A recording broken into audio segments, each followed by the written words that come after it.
And what a fascinating sessions we had, and I'm so thrilled and honored, and already I feel so aware when I read the biography of Dr. Neena Verma. She is the host author. She has written 14 books and 3 are in public domain. 11 books, she told me, were institutional books which do not carry her name. And the woman, Dr. Neena Verma, was sitting on the stage, is actually an embodiment of great resilience and deep resilience. She got COVID 6 times. 6 times. And that is not the only thing she has fought. She lost her son, who was just about 22 years old. She started as a commerce graduate, moved to organizational behavior therapy, and then to grief therapy. But she sits here not to tell you that grief can't be won over. She sits there to tell you that there is growth. There is growth after grief. That is her story. And in this short minute of about 30 minutes, we would like to know more about her work, and if anyone in the audience wants to have a question, we will have about 5 minutes for that also. Neena ji, this cover you are seeing, it's such a attractive cover, and it says "Rise the Deep Resilience Way." So you have to explain to us, because resilience is what we Punjabis know. You have to explain the deep resilience, but please tell us, how does a commerce graduate end up being an author? Namaste and good afternoon, everyone. Thank you for this. The very question is quite evocative. So, how does a commerce student? First of all, I was not a commerce student by choice. I was quite underage at the time when I appeared for my class 10s. I had been put into school along with my older sister, so that's how I started school earlier than my age. And so my elders and my parents and my school teachers, they decided that she has to be in science given her score. And those days, the humanities was, I don't know, I mean, it didn't get the respect it deserved.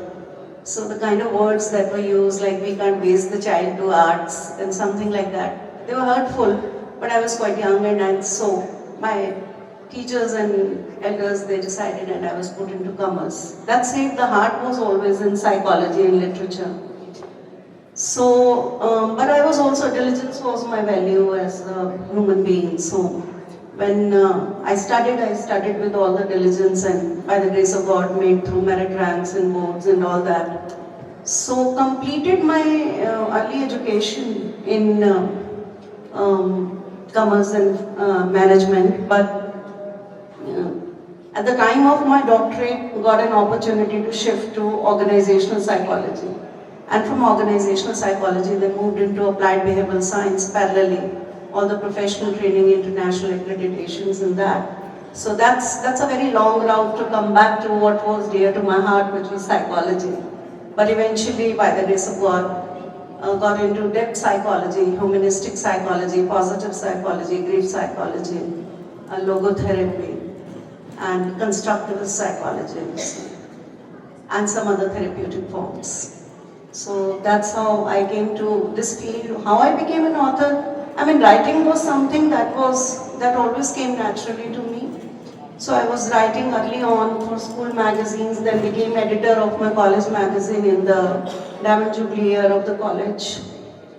And so writing had been happening, poetry had been happening all along. I was writing academic papers, then some institutional commissions happened, and I was writing for institutions, but obviously they carried the institutional authorship. They didn't carry my authorship, but they were full-length books. And then at some point in time, my son asked me, he said, we used to live in Chandigarh at that point in time, 2009. I had come down with a very weird medical condition, a pain, anti-inflammatory pain reliever that I was given. because I had had a foot fracture. So that I reacted to, and there was some kind of a blood infection which was misdiagnosed, and I was thought to be a case of blood malignancy. And one doctor in Delhi thought that he's an educated patient, she can take it. Said it on my face, 6 weeks to 6 months, go and enjoy. So I said, go and enjoy with 2 small kids. How do I go and enjoy 6 weeks to 6 months? And that's when my elder son, he said something to me. He said, you know what, Mama, you're not dead as long as you're alive. Wow. And he was okay, touching 17. And he said, you're not dead as long as you're alive, and as long as you're alive, your job is to live. Your job is to breathe. Your job is to breathe, your job is to breathe well, and your job is to live well. And I said, how do I live well with this anxiety?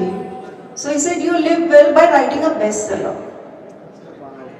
So he said, stop writing for institutions, start writing your own book that you can publish. So that gave me the idea that someday I have to do authorship. And few years later, I of course survived that condition. Few years later, one of my course books had, by the grace of God, got a lot of feedback, positive feedback. A course book that I had written for my own flagship course.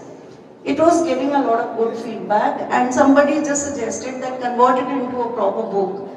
And I thought, okay, let me explore it on Kindle and see what response it gets.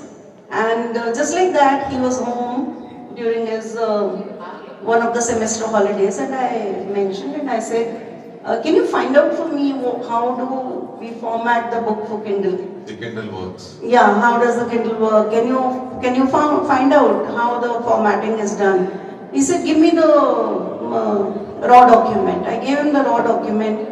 14 February, early morning, 5:40 a.m., I get his call. And he said, you know what, Mama, I sent you a link. Go there. I said, what is there? He said, you got a mother time gift. 14 February 2014. And the book is on Kindle. On the 27th page in its category, within 10 days it was in the top 3. Oh, wow. Wonderful. So that is how the commerce student became an author. That was the start. Amazing story.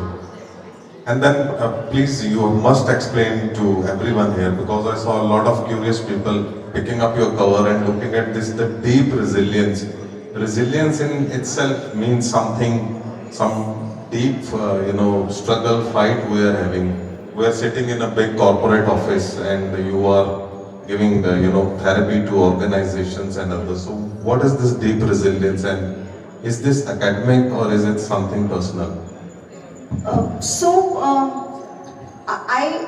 I've had a long career in organizational consulting and executive coaching, systemic coaching, culture building, vision, mission, values articulation, and organizational transformation, leadership work. I've had a long career in that. But at the same time, parallelly, I have been in as a student, seeker, practitioner, researcher. Parallelly, I've done a lot of independent applied research in resilience, post-traumatic growth, and grief. This I have been doing since long. So this has been carrying on. So deep resilience has emerged from over, I can say, nearly 2.5 decades long practice-based applied research and a lot of grounded study, conceptual study, research-backed study. Deep resilience is a phrase, it's a construct I have introduced in this book, new construct. And to help you understand this construct, can I take 2 minutes and take you back into an interesting story? Sure. So,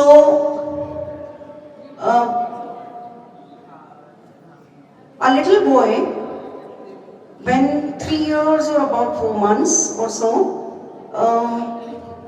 on a dark, foggy, very bitterly cold December evening, 3 years and about 5 months old, gets off a car in the middle of the road and gives away, crosses over.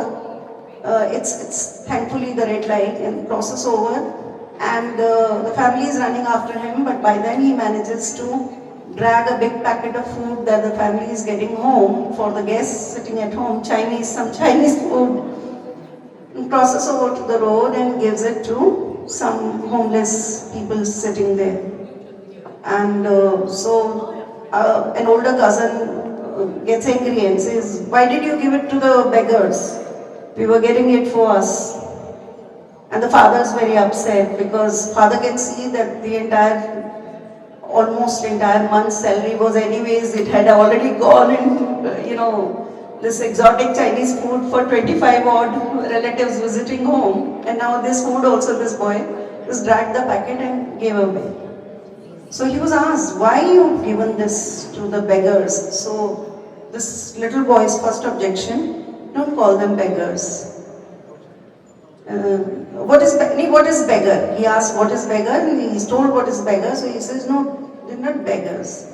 They're people. And so then he was asked, but why did you give this? We could have given them money. So people don't eat money.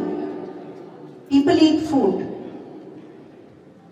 And then he was asked, did you not feel any kind of fear when you were crossing over the road? It was foggy night. Very cold night, December night, you can imagine. So he said, no, I was scared. This surprised everybody because everybody thought that he might say that, no, I was not scared. But he said, I was scared. So if you were scared, why did you cross over like this? At home, he was being counseled, come admonished both together. So he said, because I was scared, but I was less scared and I was more thinking about them. So this was something that kind of intrigued the whole family. But as is the case with life happens very quickly. We move from scene to scene, setting to setting. So very quickly the family forgot about it. More things kept happening about the boy, 8 years and 4 months or so. This boy was the first child in his school to volunteer for the afternoon school for girl child from disadvantaged background that the school had started. The invitation was for the parents to volunteer. This child became the first child to volunteer, which encouraged class 11 and 12 kids also to volunteer. So that's how there were more now students volunteer than the parents volunteers for this initiative that the school had started.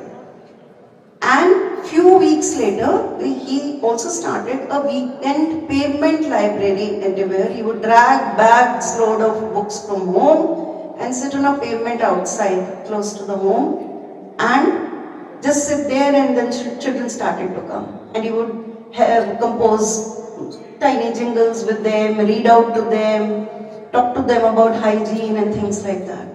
Once again he was asked, don't you feel scared sitting on the pavement? And everybody thought that maybe because he's a gutsy boy, he would say, no, I don't feel scared. He said, no, I do feel scared. Then if you feel scared, why do you do it? Because there is more fun. So he always had this sense of discernment as to what is fear, what is awareness, and what is, a very supple way of resiliently responding to life's challenges. A very supple way. Further on, about 12, the child got a school assignment. All children were assigned different letters. This child was given the letter R. And they were to pick some minimum 10 exotic, different sounding, unique sounding words with R, and pick one of them as the theme of the essay and use other remaining words in that essay. This child wrote an essay on resilience. And in resilience, this child wrote, he said that the typical yo-yo, we all have played with the yo-yo ball. So typical yo-yo is an inadequate and incomplete expression of resilience. He says when the yo-yo comes back, rises back, then in its rise back, we clasp it at the original level from where it had gone down. If we were not to clasp it at that level, in all likelihood it will rise an inch farther up maybe, and another inch farther up the next time, and another inch farther the third time. So, but we typically restrain the yo-yo at its previous limit. See, the same is true of human beings. In our recovery, we limit ourselves to our previously known limits. What if we were to allow ourselves to rise higher, like yo-yo can rise higher if we don't stop it, right? This was an astounding, new, fresh perspective coming from a touching about 12, child about resilience. So I was quite impressed, I was quite influenced, and I was trying to also incorporate and experiment with these ideas in my resilience research and practice. Little did I know that 10 years later,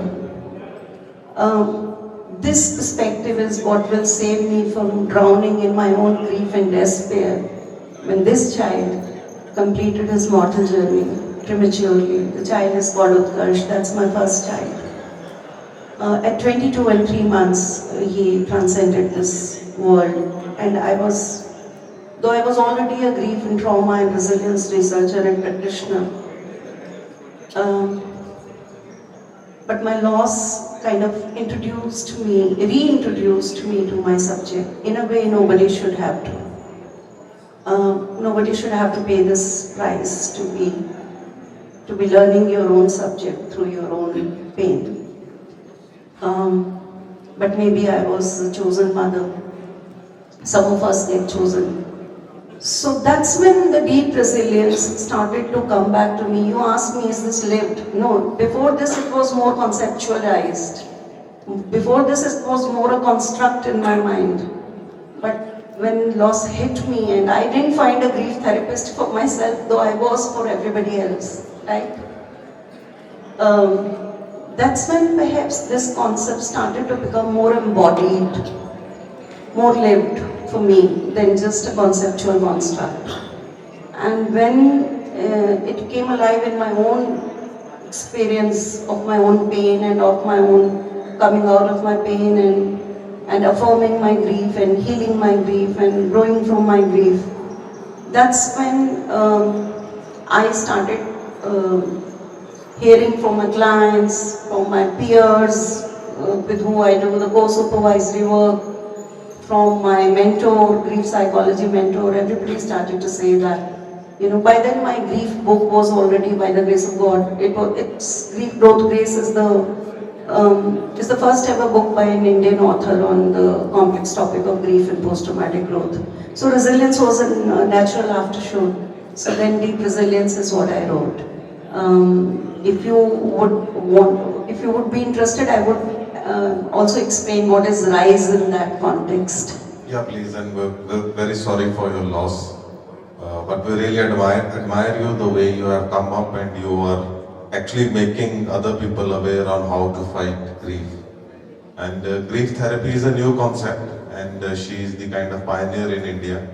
Of course, please explain to us what is rise, and please, a lot of people here, we all are fighting our own little or big sadnesses, traumas. This life is very fast, and in fast life you have immediate joy and very long, sad moments also. So how to deal with those, if you can explain through rise or any of your concepts or from any of your stories.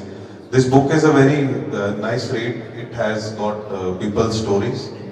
She has explained the stories, the circumstances, the life, and then explained how the person was suffering and how the person was treated and how you can deal with it.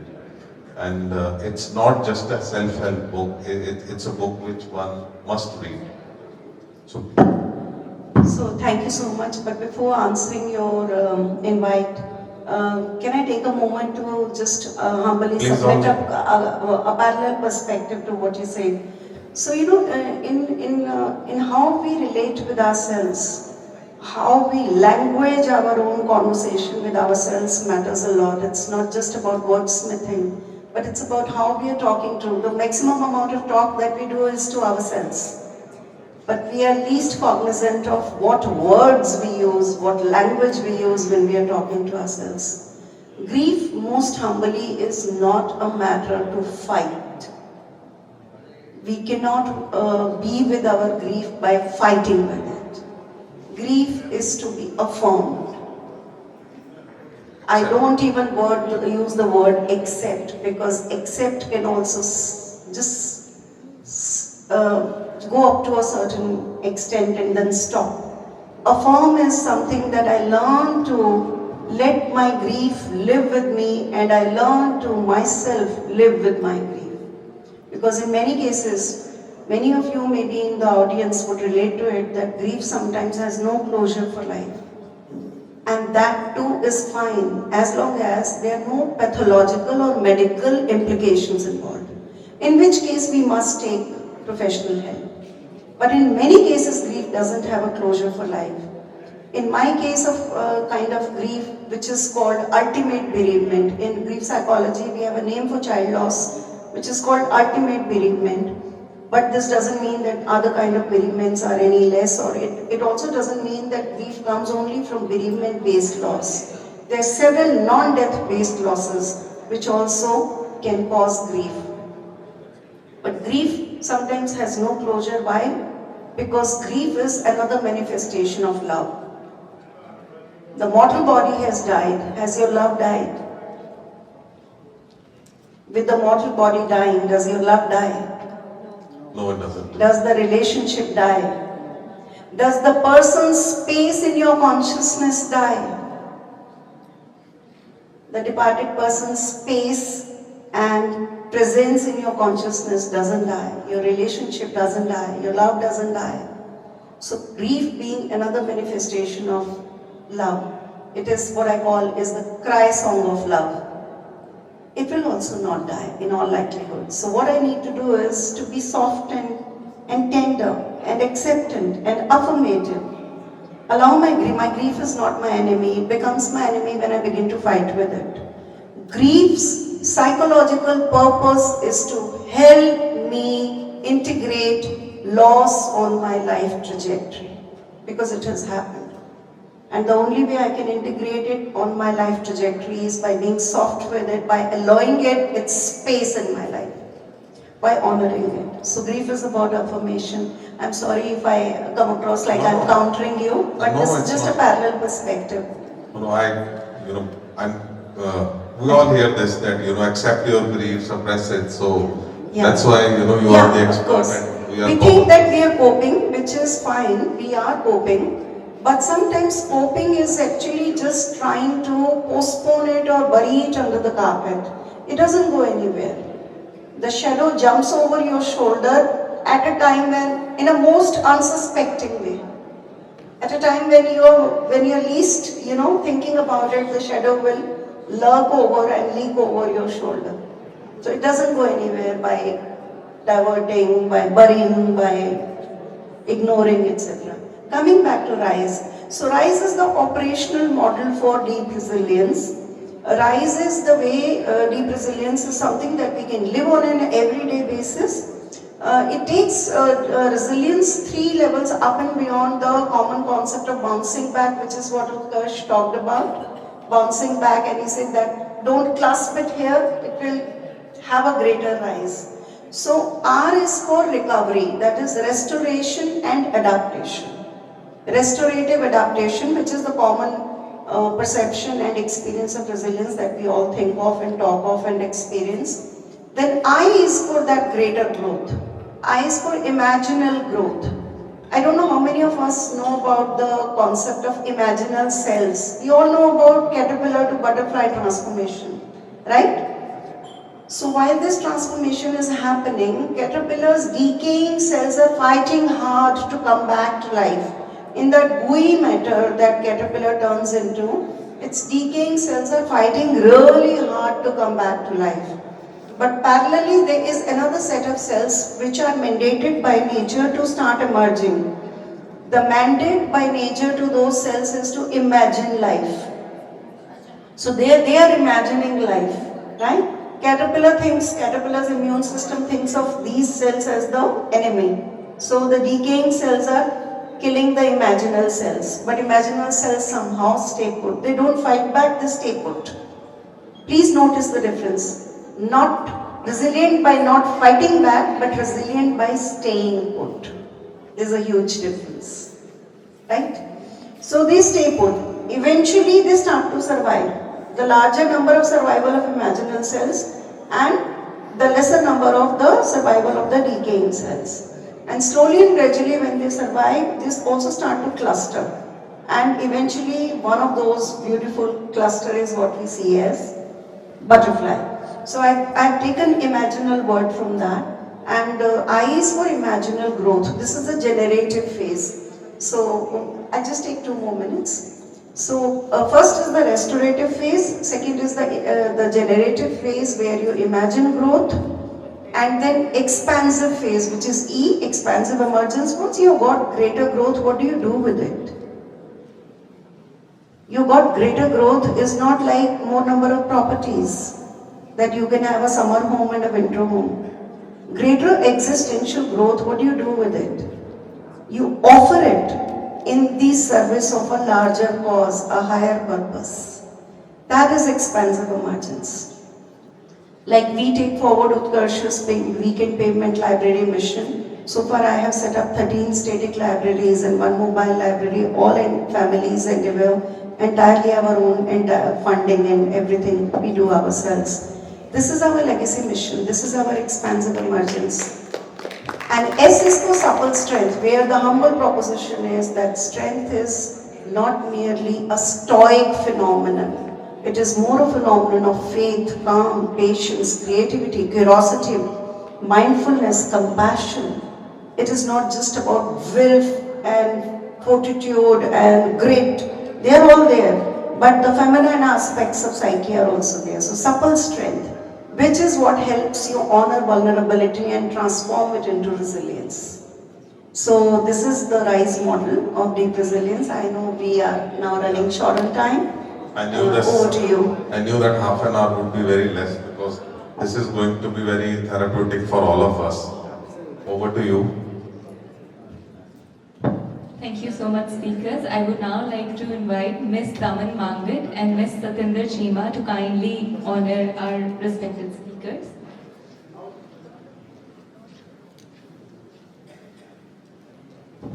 I'm around here, I will be staying till the end of the day. If anybody wants to talk separately, you're most welcome, and all these books are there on the store. Thank you very much. Thank you so much, speakers. You showed us that resilience is not about being unbroken. It is about choosing to rise again and again. So can we please have a round of applause for our speakers?